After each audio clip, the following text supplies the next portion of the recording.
Life brings us face to face with the undeniable truth that people come and go. We bond with others, build connections, and often anchor our emotions to those relationships. Yet, what happens when those bonds break?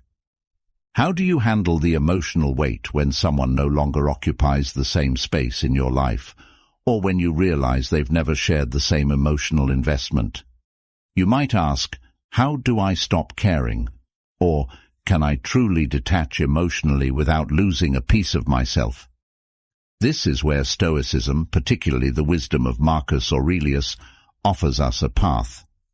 The Stoics were masters at understanding human emotions, not by avoiding them, but by learning how to balance their grip on our lives. Emotional detachment isn't about becoming cold or indifferent, but about regaining the power to act with clarity and inner peace. In this article, I'll guide you through 5 timeless Stoic rules on how to emotionally detach from someone, using Marcus Aurelius's wisdom as our beacon. This isn't just about theory, it's practical advice meant to reshape the way you engage with yourself and others. Rule 1. Understand the impermanence of life. Marcus Aurelius reminds us, everything we hear is an opinion, not a fact. Everything we see is a perspective, not the truth.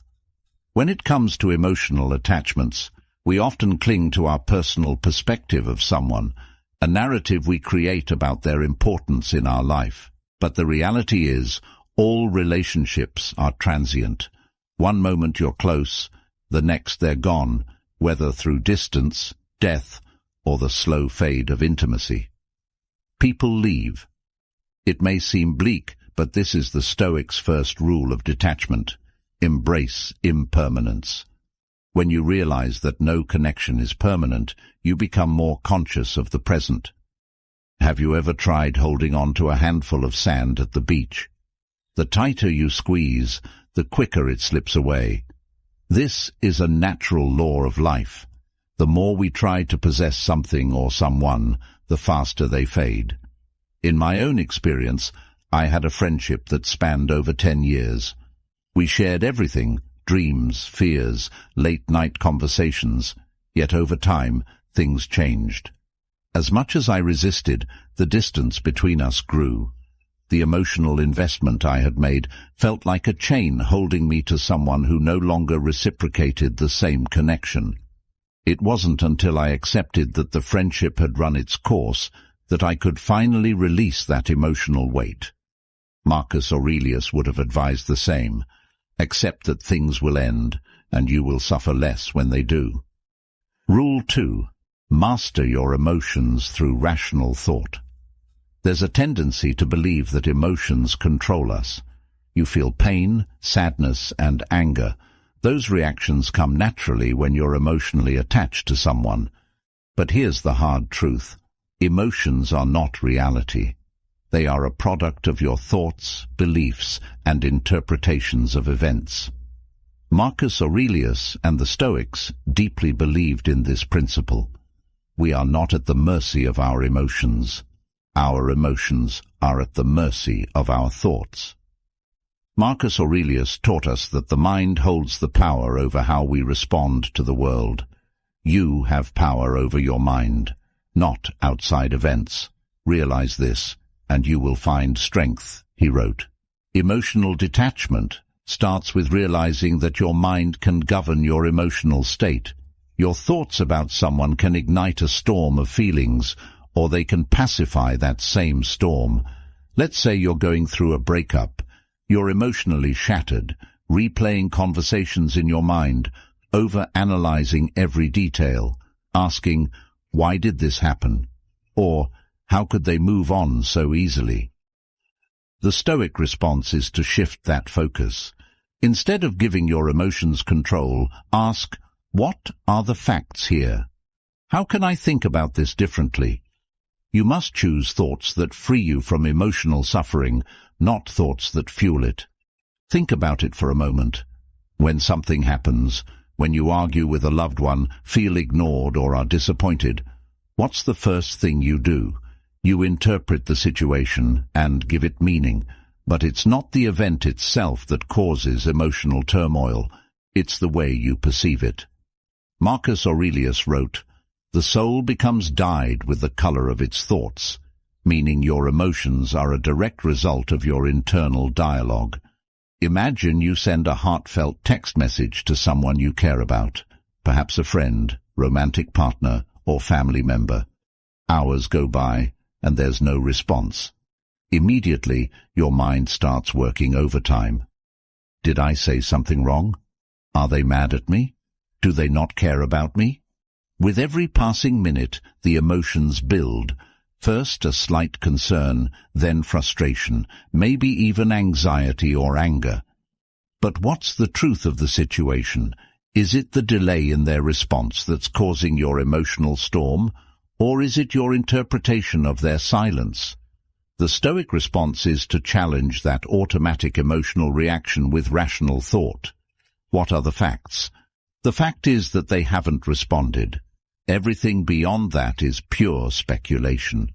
Instead of allowing your emotions to spiral out of control, you pause.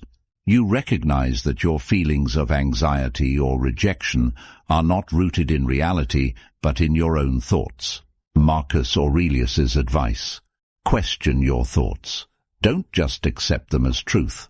I once found myself in this very situation with a close friend. We had been discussing something important, and suddenly they stopped responding. At first, I thought nothing of it, but as the hours passed, I started to feel a creeping unease. Maybe they're upset with me, I thought. Maybe I said something wrong. By the time the night ended, I had convinced myself that the friendship was on the brink of collapse.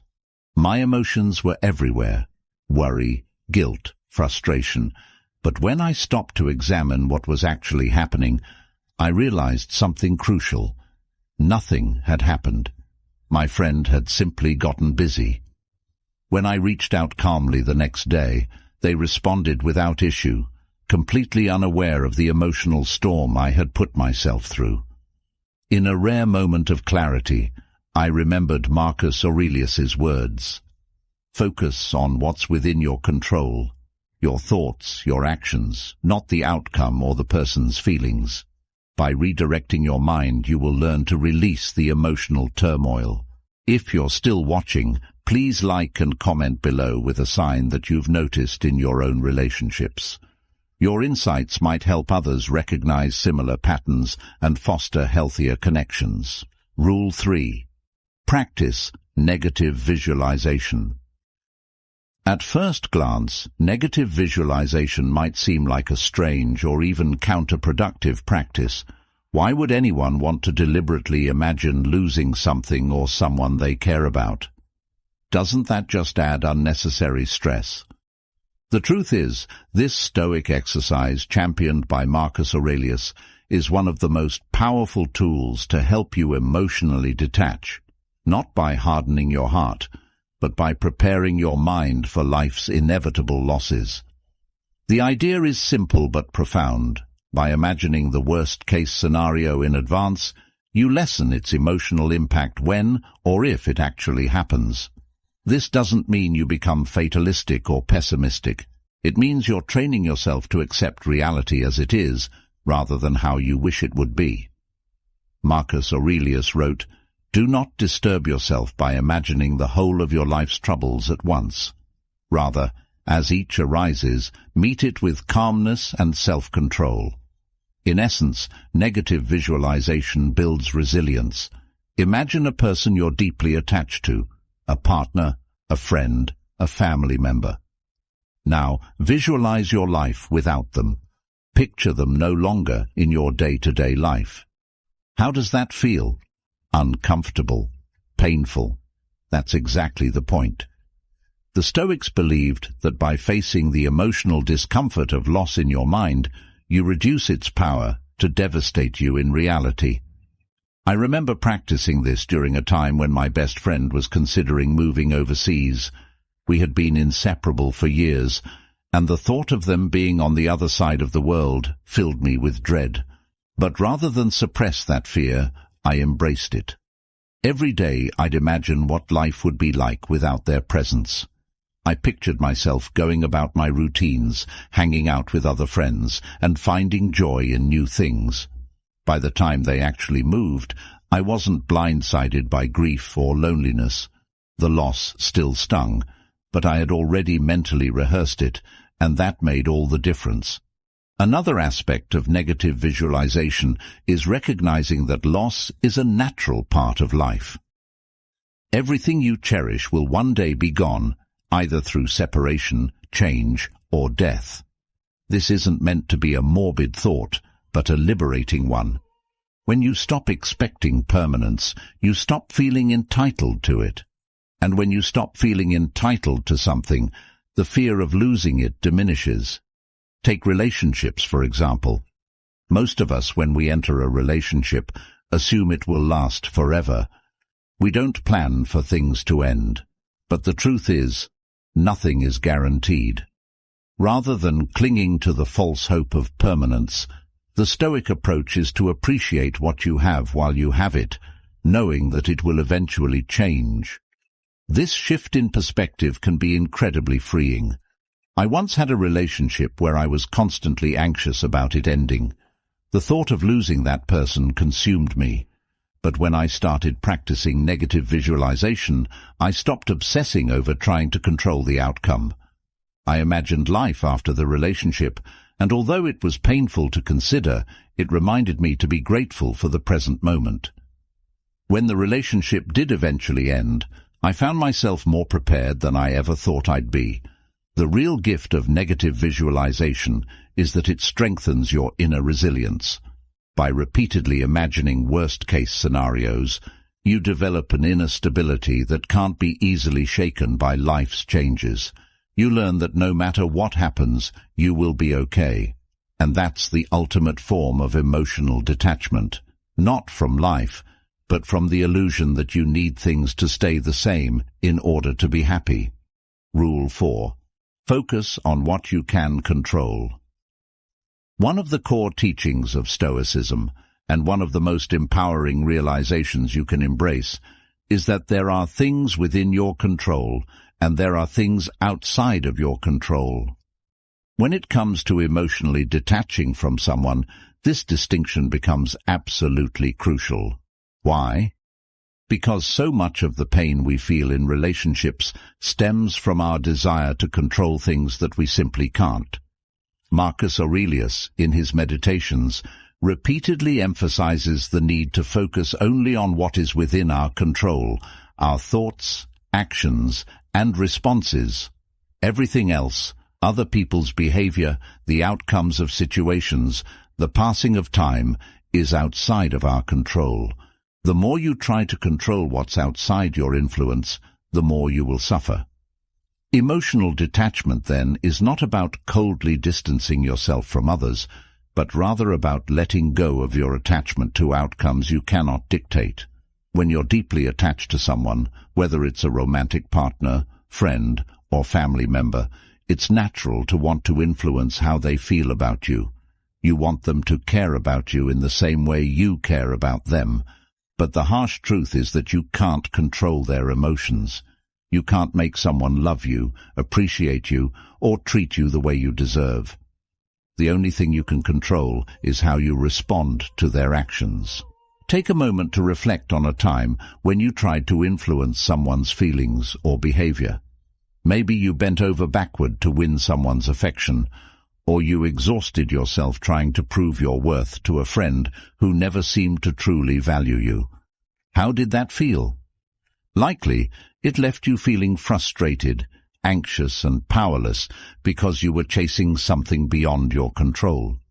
In my own experience, I was once in a relationship where I felt like I was constantly trying to keep things together. No matter how much effort I put into planning dates, sending thoughtful messages, or being emotionally available, it felt like I was always one step behind. They would pull away, and I would try harder. It was a cycle of endless anxiety because I was trying to control how they felt about me. When I finally started embracing the Stoic principle of focusing only on what I could control, my own actions and self-worth, I began to let go of the anxiety. I realized I couldn't make them love me more or treat me better. All I could control was my response, and in that moment, I chose to detach. The relief that came from letting go of that emotional burden was immense. One of the most liberating things you can do for yourself is to embrace emotional autonomy, the idea that your happiness, peace, and emotional stability are not dependent on someone else's behavior or feelings. When you place your emotional well-being in someone else's hands, you give away your power. You become a prisoner to their actions, moods, and decisions. Imagine you're in a friendship where you constantly feel sidelined. Your friend doesn't make time for you like they used to, and you feel neglected. Naturally, this hurts, and you might find yourself ruminating on what you did wrong or why they've pulled away. But here's the key. Their behavior is outside your control. The only thing within your power is how you choose to respond. Do you want to spend your energy chasing after someone who doesn't value you, or focus on nurturing the relationships and activities that bring you joy and fulfillment? When you shift your attention to what you can control, your own emotional state, you begin to reclaim your power. You no longer wait for someone else's validation or attention to feel whole. Instead, you create your own emotional equilibrium, independent of external circumstances. In my own life, I've had friendships where I realized I was giving too much power to how the other person treated me. If they were distant or dismissive, I'd feel unworthy. If they were warm and attentive, I'd feel valued. It was an exhausting emotional roller coaster. But when I started applying Stoic principles, I made a conscious decision to stop tying my self-worth to how others acted. I began to focus on cultivating my own emotional well-being, independent of their behavior. This didn't mean I cared less. It meant I stopped letting their actions dictate my inner peace. The ultimate goal of emotional detachment isn't indifference, it's acceptance. Acceptance that life is unpredictable, that people are unpredictable, and that no matter how much we wish we could control everything, we can't. What we can do is accept things as they are, rather than as we wish they would be. Imagine you're dealing with a breakup. You feel lost, hurt, and overwhelmed by the situation. Your mind races with questions. What if I had done something differently? Why did this happen? Can I fix this? These are natural questions, but they're rooted in a desire to control something that has already happened, a desire to reverse the outcome. Instead of tormenting yourself with what-ifs, the Stoic response is to accept the reality of the situation. Marcus Aurelius writes, "The impediment to action advances action. What stands in the way becomes the way." In other words, the obstacles we face are not hindrances. They are opportunities to grow. When you accept what's outside your control, you stop wasting energy trying to change the past or influence others and start focusing on how you can move forward. In one of the toughest times of my life, I experienced the sudden and painful loss of a relationship I thought was solid. At first, I was consumed by the desire to understand why it happened and what I could have done differently. But slowly, I realized the only way to find peace was to accept the situation as it was, not as I wanted it to be. I couldn't change the past, and I couldn't control how the other person felt. What I could control was how I reacted to that loss. Instead of clinging to what was gone, I embraced the present reality and found strength in acceptance. Rule 5. Reflect on the bigger picture. When you're deeply entangled in the emotions of a relationship or difficult situation, it's easy to lose perspective. Stoic philosophy, especially through the teachings of Marcus Aurelius, encourages us to take a step back and reflect on the grander scheme of things. Aurelius often emphasized that our troubles, fears, and desires are mere fleeting moments in the vastness of time. By adopting this broader viewpoint, emotional detachment becomes easier. Ask yourself important questions like, will this pain matter in 5 years? Or, does this person truly define my entire existence? Shifting your focus from immediate emotional turmoil to a higher level of reflection helps you realize that much of your distress is tied to temporary circumstances. Stoicism reminds us that no single person or event should wield such power over our emotional well-being. When you're overly attached to someone, it's easy to make them the center of your universe. Your happiness and self-worth can become entangled with their presence or absence in your life. But stepping back and seeing the bigger picture reminds you that life is ever-changing, and relationships, however intense, are just one part of your journey. You are a complete individual with your own path and experiences. In the heat of a breakup or emotional conflict, it may be challenging to grasp this perspective. But reflecting on the larger scope of your life helps you understand that you've survived emotional storms before. Life moved on, and so did you. Think back to previous relationships or moments when you thought your world was falling apart. Those wounds healed, and you became stronger and wiser. This is the natural rhythm of life. In my own experience, I once went through a painful breakup that felt like the end of my world. For weeks, I fixated on the past, feeling like the future had lost its brightness. But with time, I allowed myself to reflect on the bigger picture and realized that this person, while important, was not the defining moment of my life. They were part of my journey, but not my entire story. By zooming out, I saw the relationship as just one chapter in a much larger narrative, and I began to emotionally detach. The Stoics, particularly Marcus Aurelius, emphasize the impermanence of all things, relationships, emotions, and situations. Everything in life is transient, and what truly matters is how we respond to these inevitable changes. By reflecting on the bigger picture, you cultivate a sense of inner peace, knowing that life will continue to flow regardless of your temporary attachments. This broader perspective allows you to emotionally detach, not because you stop caring, but because you understand that clinging too tightly to fleeting things only leads to unnecessary suffering. Emotional detachment is not about apathy. It's about understanding that life is much larger than any single person, relationship, or moment of pain. By seeing your life as a vast, interconnected web of experiences, you free yourself from the tunnel vision that emotional attachment can create.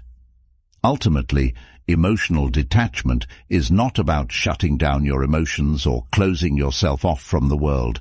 It's about building resilience and gaining control over how you respond to life's inevitable changes. The Stoic path offers not a quick fix, but a way to inner peace. By embracing impermanence, mastering your emotions through rational thought, and reflecting on the bigger picture, you will find that emotional detachment is an act of self-liberation.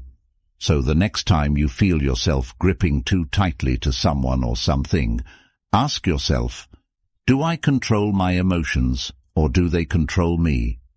Emotional freedom awaits those who dare to let go.